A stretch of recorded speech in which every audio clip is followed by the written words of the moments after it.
மாண்புமிகு தகவல் ஒலிபரப்புத்துறை இணையமைச்சர் மற்றும் பாராளுமன்ற விவகாரங்கள் துறை இணையமைச்சர் டாக்டர் எல் முருகன் அவர்களுக்கும் தமிழ்நாடு சட்டமன்ற உறுப்பினர் திரு நயினார் நாகேந்திரன் அவர்களுக்கும் மரியாதை செய்யப்படுகிறது.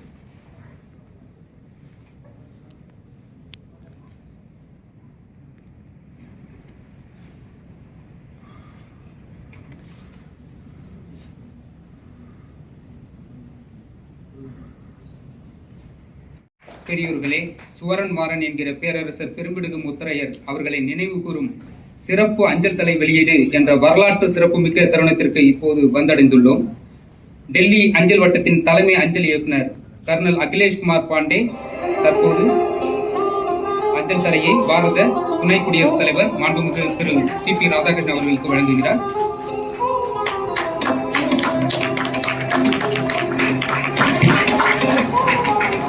அவையோர்களே, இங்கு வரலாற்று சிறப்புமிக்க தருணம் அரங்கேறிக் கொண்டிருக்கிறது. நேர் நின்ற களங்களில் எல்லாம் எதிரிகள் கலங்கிட போர்பல வென்ற மாமன்னன் வாகைப்பூ சூடிய கோமாரன் தமிழுக்கு மெய்கீர்த்தி அமைத்த பேரரசர் பெரும்பிடுகு முத்தரையர் நினைவு அஞ்சல் தலை போற்றுதலுக்குரிய பாரத துணை குடியரசுத் தலைவர் திரு சி.பி. ராதாகிருஷ்ணன் அவர்களால் வெளியிடப்படுகிறது.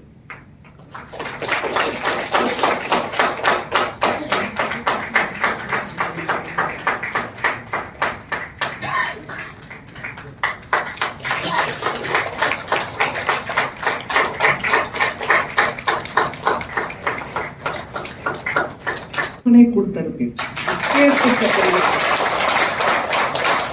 அந்த உணர்ச்சியோட எடுத்து பகிர்ந்து கொடுக்கக்கூடிய அந்த அளவு இன்னைக்கு துணை ஜனாதிபதி குடியரசு துணைத் தலைவருடைய வீட்டில், அவருடைய வீட்டில் இப்பேற்பட்ட ஒரு பெரிய நிகழ்ச்சி நடக்குது.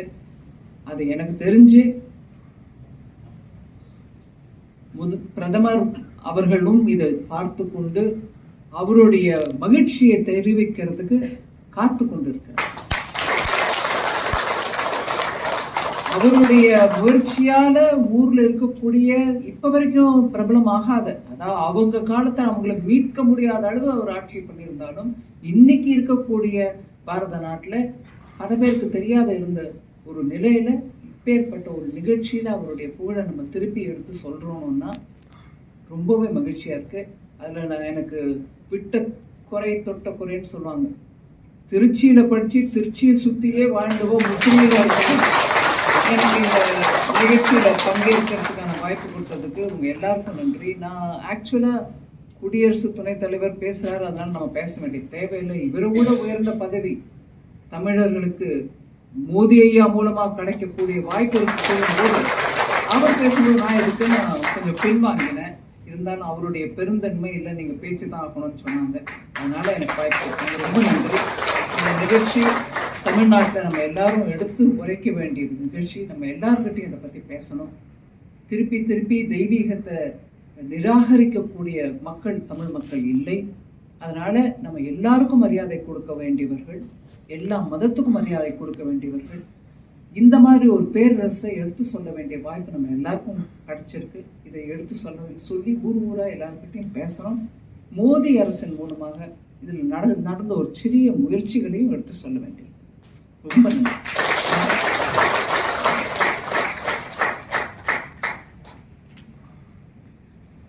மத்திய நிதியமைச்சர் தெய்வமாய் நாம் அனுதினமும் வழிபடுகின்ற புனித பாரத அன்னையின் பொற்பாதங்களை முதற்கண் பணிந்து வணங்கி,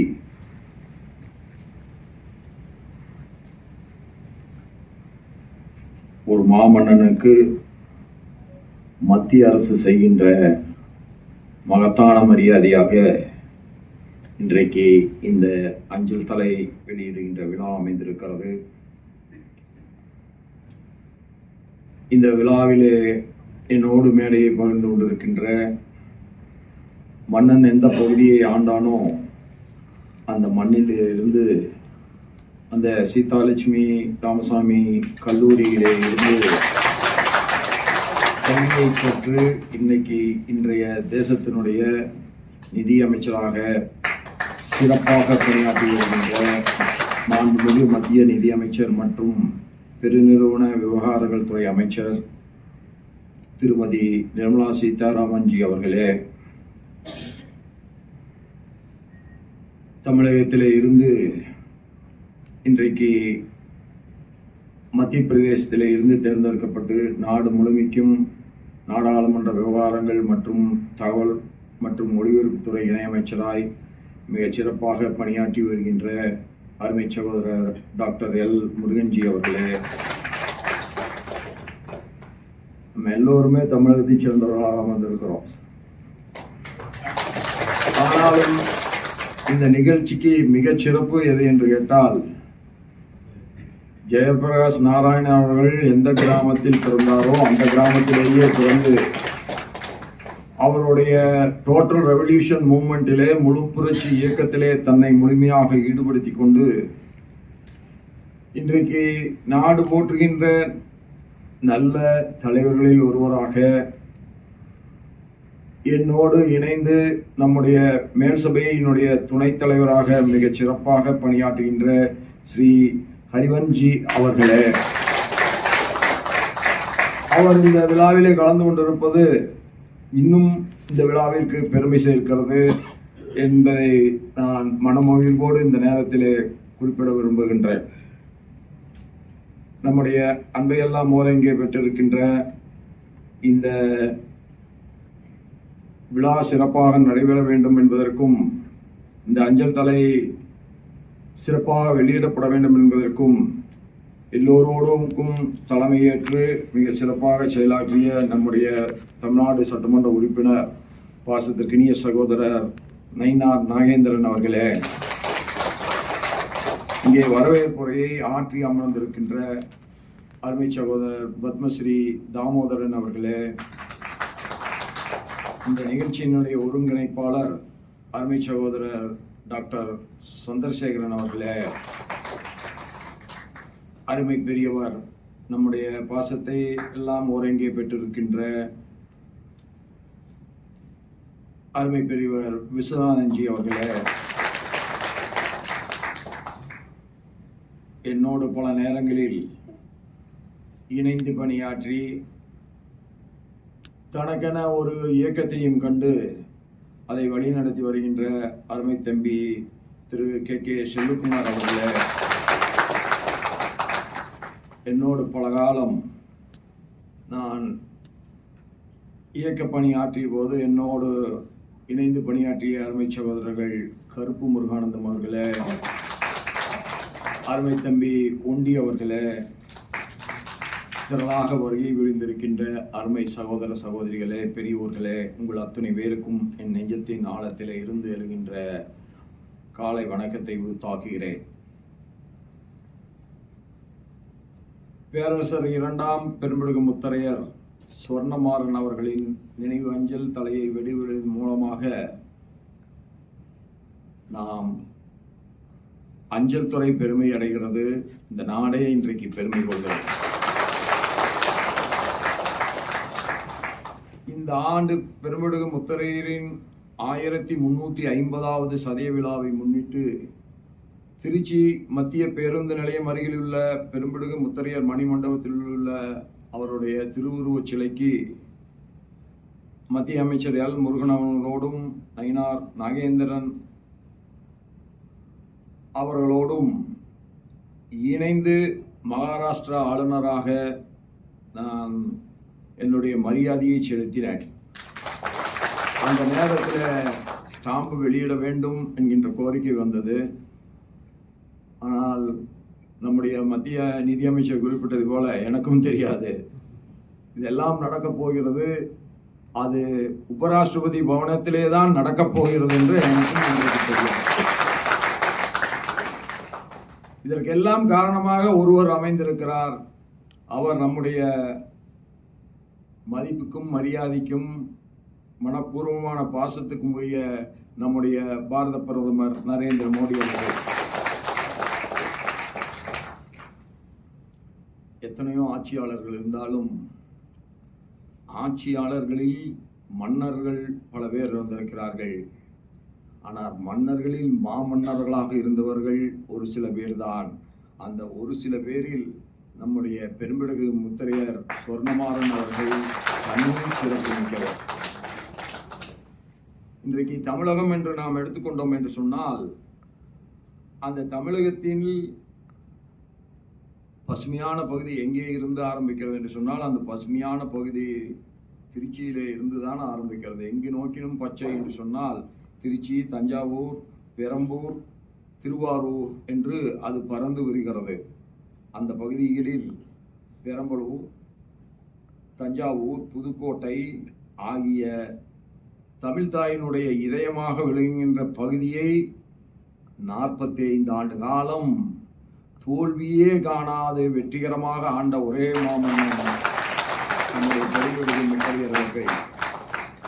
அவரது ஆட்சி விரிவாக்கம், அதனுடைய ஸ்திரத்தன்மை, அந்த ஆட்சியிலே இருந்த ஒரு வீரியம் மற்றும் அவருடைய கலாச்சார வளர்ச்சியை பேணி காக்க வேண்டும் என்கின்ற பங்கு 16 முக்கிய போர்களில் பங்கேற்று ஒரு போரிலே கூட தோற்கடிக்கப்படாத மகத்தான மாமன்னன் நம்முடைய பெரும்பிடுகு முத்தரையர் அவர்கள். இவர் தன்னுடைய தந்தை மாறன் பரமேஸ்வரனுக்கு பிறகு கிபி 705 அரியணை ஏறி 745 வரை மிகச் சிறப்பான ஆட்சியை நம்முடைய தமிழகத்தின் இதய பகுதிக்கு தந்திருக்கிறார்கள். அதனால்தான் இப்படி மகத்தான வெற்றிகளை பெற்ற காரணத்தால் தான் அவருக்கு சத்துருகேசரி, அபிமான தீரன், ஸ்ரீ சத்துரு மல்லன் மற்றும் தஞ்சைக்கோன் போன்ற அளவில்லாத கௌரவ பட்டங்கள் அன்றைக்கே தரப்பட்டிருக்கிறது. தமிழக வரலாற்றில் பொற்கால ஆட்சியை வழங்கிய தலை சிறந்த மன்னர்களில் முதன்மையானவராக, முத்தமிழுக்கு மெய்கீர்த்தி கண்ட போற்றுதலுக்குரிய தமிழ் வேந்தராக, போர்க்களத்திலே எதிரிகளால் வீழ்த்தவே முடியாத வாகைப்பு சூடிய மாவீரராக திகழ்ந்த பேரரசர் நம்முடைய பெரும்பிடுகு முத்தரையர் அவர்கள். கலை மற்றும் விவசாயத்தின் பாதுகாவலராக, தமிழ் மரபில் போற்றப்படுகின்ற மன்னர்களில் மகத்தானவராக, செந்தலை, நார்த்தாமலை மற்றும் காவிரி வடகரையில் உள்ள பல கல்வெட்டுக்கள் இவருடைய சாதனைகளை, சரித்திர நிகழ்வுகளை இன்றைக்கும் பறைசாற்றி கொண்டிருக்கிறது என்பதுதான் நமக்கெல்லாம் மிகச்சிறந்த பெருமையை தருகின்றதாகும். இவருடைய ஆட்சியில் கோயில்கள், பாசனப் பணிகள், தமிழ் இலக்கியம் ஆகியவற்றில் இவருக்கு இருந்த ஈடுபாடும் அதை அவர் வளர்த்த விதமும் இன்றைக்கும் தமிழனுடைய பழமையான கலாச்சாரம் உலகெங்கும் பறைசாற்றப்படுகிறது என்று சொன்னால் அதற்கு ஆணிவேராக இருந்தவர் நம்முடைய பெரும்பிடுகு முத்தரையர் மாமன்னர் அவர்கள். 75வது சுதந்திர தின ஆசாதி கா அம்ரித் மகோத்சவ் கொண்டாடப்பட்ட நிகழ்வின் போதுதான் எண்ணற்றவர்கள் மறைந்து போனாலும் அவர்கள் புகழ் என்றைக்கும் இந்த மண்ணிலே மறையாமல் இருக்க வேண்டும். அப்படின்னு சொன்னால் நாட்டின் ஒரு பகுதியிலே மட்டும் இருந்தால் போதாது. அவருடைய புகழ், அவர்கள் இந்த மண்ணுக்காக செய்த மகத்தான சாதனைகள், அவர்கள் மகத்தான வீரம் எல்லோருக்கும் தெரிய வேண்டும் என்பதற்காகத்தான் நம்முடைய பாரத பிரதமர் அவர்கள் இந்த நிகழ்ச்சியை 75வது சுதந்திர தின ஆசாதி கா அம்ரித் மகோத்சவத்தை நாடு முழுவதும் கொண்டாட முடிவெடுத்தார்கள். அதனால்தான் நாடு முழுவதிலும் நம்முடைய மாமன்னர் பெரும்பிடுகு முத்தரையரை போன்றவர்களுடைய புகழ் பரவுகிறது. இன்றைக்கு ரவன்ஜி இங்கே அமர்ந்திருக்கிறார் என்று சொன்னால் அப்படி எடுக்கப்பட்ட நிகழ்வுகளின் மூலமாக அவர் தெரிந்து கொண்ட காரணத்தினால்தான் நாங்கள் அவரை கலந்து கொள்ள வேண்டும் என்று சொன்ன உடனேயே அவர் இன்றைக்கு இங்கே கலந்து கொண்டிருக்கிறார்கள். ஒரு நாடு பாரம்பரியத்தை எப்பொழுது இழக்கிறது என்று சொன்னால், எப்பொழுது அந்நியனுடைய ஆட்சி இங்கே வந்து விடுகிறதோ அப்பொழுது தன்னுடைய பாரம்பரியத்தை இழக்கிறது. ஆங்கில ஆட்சியில் நாம் இழந்த பாரம்பரியத்தை மீட்டெடுப்பதற்காக அரசாங்கம், அதிலும் குறிப்பாக மோடிஜி அவர்கள் மிகுந்த முன்னுரிமை தந்து இந்த நாட்டினுடைய பழைய பெருமைகளை எல்லாம் மேற்கொண்டு வர வேண்டும். மீட்டெடுத்து வருகின்ற பொழுதுதான் இளைஞர்களுடைய மனதில் ஆழமான தேசபக்தி உணர்வு பரவும். யார் ஒருவனுக்கு ஆழமான தேசபக்தி உணர்வு இருக்கிறதோ அவன் பொதுநலனிலே அக்கறை கொண்டவனாக மட்டும்தான் இருக்க முடியும் என்பதை உணர்ந்து அவர் எடுக்கின்ற ஒவ்வொரு முயற்சிக்கும் நாம் அனைவரும் உறுதுணையாக இருக்க வேண்டும். அப்படி அவர் எடுக்கின்ற அந்த முயற்சிகளில் 2014 முதல் இன்றைக்கு வரை கிட்டத்தட்ட 642க்கும் மேற்பட்ட கடத்தப்பட்ட சிலை உட்பட தொல்பொருள்கள் மீட்கப்பட்டு இந்த நாட்டிற்கு மீட்டு கொண்டு வரப்பட்டிருக்கிறது. வந்தவர்கள் கொள்ளையடித்து சென்றது போக நம்மவர்களே கொள்ளையெடுத்து வெளிநாடுகளில் பணத்திற்காக விற்ற பல நிகழ்வுகளையும் தாண்டி இன்றைக்கு 652 சிலைகள் மீட்கப்பட்டு கொண்டு வரப்பட்டு இருக்கிறது என்று சொன்னால் மோடிஜி அவர்களுக்கு இந்த மண்ணின் மீது பெருமையின் மீதும் மண்ணினுடைய பெருமைமிகு பாரம்பரியத்தின் மீதும் அவருக்கு இருக்கின்ற அக்கறையை அது காட்டுகிறது. ஜூலை மாதம் கங்கை கொண்ட சோழபுரத்துக்கு வருகின்ற பிரதமர் திரு நரேந்திர மோடிஜி அவர்கள் ஆடி திருவாதிரை திருவிழாவில் பக்தர்களிடம் உரையாற்றினார். அது ஒரு புறத்தில். இன்னொரு புறத்தில் நம்முடைய அமைச்சர் முருகன்ஜி அவர்கள் கோடிட்டு காட்டியதைப் போல கடந்த 4 ஆண்டுகளாக காசி தமிழ்ச்சங்கம் என்கின்ற மகத்தான நிகழ்வை நிறுவி தமிழனுடைய புகழ் வடபுலத்திலும் எல்லோரும் உணர வேண்டும் என்பதற்காக அந்த நிகழ்ச்சியை நடத்தி கொண்டு வருகிறார்கள். அதில் இன்றைக்கு நம்முடைய மத்திய அமைச்சர் முருகன்ஜி அவர்கள் தான் அதற்கு பொறுப்பாளராக இருக்கிறார்கள். அவர் என் இடத்துல சொன்னார்கள், இந்த ஆண்டு இந்த காசி தமிழ்ச்சங்கத்தினுடைய துவக்க விழா காசியிலே நடைபெற்றது, நிறைவு விழா நம்முடைய பண்பாட்டினுடைய அடிப்படையில் ராமேஸ்வரத்தில் நடைபெற வேண்டும் என்று சொல்லியிருக்கிறார்கள். இதெல்லாம் எதை குறிக்கிறது என்று சொன்னால், பல மன்னர்களால் இந்த தேசம் ஆளப்பட்டிருந்தாலும், பல்வேறு மொழி பேசுகின்றவர்களாக நாம் இருந்தாலும், நாம் அனைவரையும் ஒருங்கிணைப்பது எது என்று கேட்டால் அதுதான் தர்மம். இந்த நாட்டிற்கான தர்மம் பொதுவானது, அதை காக்க வேண்டும் என்பதுதான் நம்முடைய மகத்தான பணியாக இருக்கிறது. மாண்புமிகு பாரத பிரதமர் நரேந்திர மோடிஜி அவர்கள் நாட்டின் ஒவ்வொரு பகுதியின் வரலாறு, கலாச்சாரம் மற்றும் மரபுகளை எல்லோரும் தெரிந்து கொள்ள வேண்டும், அதற்கான அங்கீகாரம் நாடு முழுவதுக்கும் கிடைக்க வேண்டும் என்பதுதான் அவருடைய எண்ணம். அதுதான் அவருடைய முழுமையான சிந்தனை. அந்த ஒரு அங்கமாகத்தான் இன்றைக்கு இந்த சிறப்பான மாமன்னனுக்கு இந்த அஞ்சல் துளை வெளியிடுகின்ற நிகழ்வு நடைபெறுகிறது.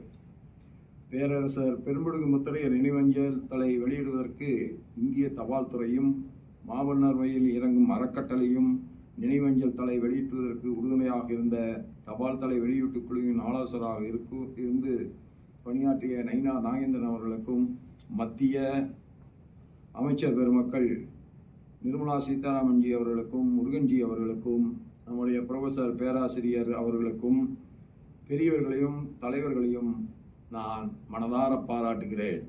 ஏனென்று சொன்னால், யாராவது ஒருவர் ஒரு முயற்சி எடுத்தால்தான் எந்த நல்லதுமே சமூகத்தில் அது நிறைவேற்ற முடியும். அப்படி நீங்கள் அத்தனை பேரும் இணைந்து எடுத்த இந்த பெருமுயற்சி இங்கே நம்முடைய உபராஷ்டிரபதி பவனத்தில் வெளியிடுகின்ற நிகழ்வாக அருமையாக அமைந்திருக்கிறது. ஏக் பாரத் ஸ்ரேஷ்ட பாரத் என்னும் உன்னத நோக்கத்தை இது வலியுறுத்துகிறது. ஒன்றே பாரதம், ஒன்றே நாடு, ஒன்றே மக்கள் என்பதை பறைசாற்றுகின்ற முகமாக இது இனிதே நடைபெற்று வருகிறது. தோன்றின் புகழோடு தோன்றுக என்றான் வள்ளுவன். அப்படி தோன்றிய அரசர்களில் பேரரசர், மன்னர்களில் மாமன்னர் நம்முடைய பெரும்பிடுகு முத்தரையர் சொர்ணமாறன் அவர்கள் அவருடைய வீரத்தையும் தீரத்தையும் போற்றுவது நம்முடைய மண்ணின் மாண்பை போற்றுவதாகும். அந்த வகையில் அவர் பேரரசர் பெரும்பிடுகு முத்தரையர் சொர்ணமாறன் அவருடைய புகழ் இந்த மண் இருக்கின்ற வரை, மனித குலம் இருக்கின்ற வரை நீடித்து நிலைக்கும் என்று சொல்லி அவர் புகழ் ஓங்கிய வாழ்க பாரதம், வென்ற பாரதம் என்று